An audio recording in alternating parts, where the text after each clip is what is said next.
what's crazy, I haven't left Cleveland. So when I got traded here last Sunday, I flew to Cleveland on Monday, and was able to practice once with the team. I sat on the bench for the Boston game, and then Thursday night, I believe, I got traded to Houston. But at that time, my agent and the team, no one ever booked me flights to go to Houston or anything. They were thinking they were still going to make some moves, and I was possibly going to be traded again. So I stayed Thursday night in Cleveland. Woke up Friday morning, got traded to Indiana. Same thing happened. They were like, don't, just kind of stay put, don't book any flights. And then Indiana waived me, and then as soon as Indiana waived me, Kobe called me, and he said, we're going to work to get you back here to Cleveland. So at that point, I was just like, they were already on the road, so at that point, I was just kind of stay put at the hotel, and I've just been here all week, so I'm glad it worked out. All right, so the dust is settled. Can you just talk about how excited you are about being here? No, I'm very excited. When I got traded here initially, I knew it was going to be a good opportunity. I was bummed when I was traded to Houston initially because I wanted to be here and I thought it would be a good opportunity. So when Kobe called me and told me that he was going to work to bring me back, I was super excited, and I'm glad he made that decision. So I'm hearing that you were a Cavs fan growing up. Yeah. Tell us a little bit about that. I grew up as a LeBron fan, so for me every Christmas I'd ask my parents to take me, my Christmas present would be a trip to Cleveland. I grew up in Toronto. Not many people take trips to Cleveland, I know, but I would take a trip to Cleveland, I'd watch LeBron play, and then we'd drive back to Toronto, and that was kind of that was every December. That's kind of what I went through. How many Decembers do you think that was? Probably three or four in a row. It was high school? Yeah, mainly in my high school years. That's kind of when that was kind of when LeBron started winning his MVPs and whatnot. I was a huge fan. So, no, it was cool being here. I always was the Q was always kind of rocking, good fans, everything. I remember those days. Trust me, yeah. So now you feel now you can unpack your bags. Yeah, for sure. At the end of the day, I did. I signed for the rest of the season. So, at least 2 months. 2 months now I have, but. It'll be good to just kind of get settled in here and get adjusted. How long do you think it will take you to get acclimated to these guys and whatever they want to do? Not long. I've been on a number of teams. I've been traded before. I signed with Portland in free agency, so I'm used to being in new environments with new coaches, new players. So for me it doesn't take long. I give it about a week or so, and I'll feel kind of at home and feel like I'm acclimated with everything. You feel like your three-point shooting can be valuable to these guys? Yeah, for sure. I feel like just with the way the NBA is right now, every team can use three-point shooting, and I know that's something I bring to the table.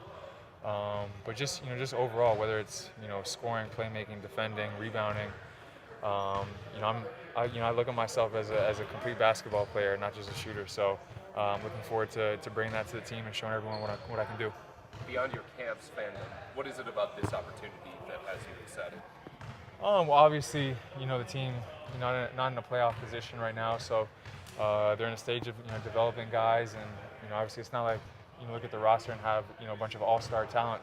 I was coming from Portland where I was playing behind guys like Damian Lillard, C.J. McCollum, established guys, and you look at the roster here, you don't necessarily have that. So I look at it as an opportunity to just come in and help this team win some games and help maybe show what I can do as well. Has Kobe and the rest of the guys, have they talked to you about what it is they're looking for from you and what could potentially come after this? For what could come after this, I don't think we've talked so much about that, but they just told me to come in and be aggressive. They told me I'd have an opportunity to play, from the get-go, and they told me not to shy away from opportunities. So, my mindset is just come in, have fun, be aggressive, and when I do that, I feel like that's when I'm at my best. When you were sitting there watching LeBron when you were a kid, what was your favorite thing? Was there a part of his game that you liked more than, or just, I wouldn't really, it was more of just, at that age, it's more of, he's like a superhero, to you. You don't necessarily even look at him as a human being. That's it's almost like a god. So, for me, just seeing the athleticism, the playmaking, the finishing around the rim, just everything, for me, I was just a huge fan of his, and still to this day, it's an honor to be in this league and get a chance to compete against him because, for guys of my era, that's kind of like our Michael Jordan. You know what I mean? So, it's cool to get a chance to go up against him. Did you ever tell him that? No, but the media snitched on me one time though.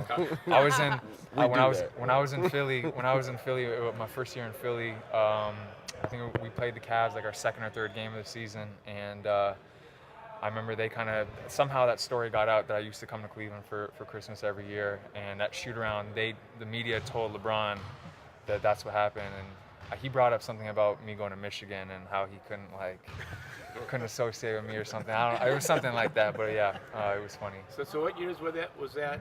How old were you when you came here to watch him? Like 14, 15, 16. I actually remember. I think the last game I came to was LeBron's birthday. They were playing the Hawks at home. He had 48. Verjao hit a three at the top of the key to win the game. That was the last game I went to. But yeah, it was good memories for sure. Do you demand that your teammates call you Sauce Castillo? No, I don't. It seems to just follow me everywhere I go. Yeah, just kind of over time, people. I mean, not everyone knows how I got the nickname, but once they hear it, everyone just starts calling me Sauce. So if that's what they want to call me, then I'm cool with it. Nick, I know it wasn't football, but did you get a semblance of a Michigan-Ohio State intense rivalry when you were in Ann Arbor? Oh yeah, big time. I'm not gonna express all my feelings for Ohio State, but I'm a Michigan guy, so I gotta go blue. Why do you suppose it hasn't clicked for you yet? You talked about, you've been traded several times. It's just one of those things, I haven't found that spot where I've gotten fully comfortable. I felt like I got off to a good start this year in Portland. I felt like the first month or two, things were going really well. I had a pretty solid role with the team, but it's a long season and things happen. Rotation got changed up a little bit, and I kind of fell out. And it happens, and especially when you're moving teams, there's a lot of adjusting. Haven't really got set and comfortable too much with one team at one time. So it's something that I'm working on, and hopefully this is a home for me. Hopefully, that's what I'm hoping. Hopefully it's not just a 2-month thing. Hopefully this becomes something where I can be here for more than just one season. So only time will tell. When they printed up those Sauce Castillo jerseys, I think that was the Kings, right?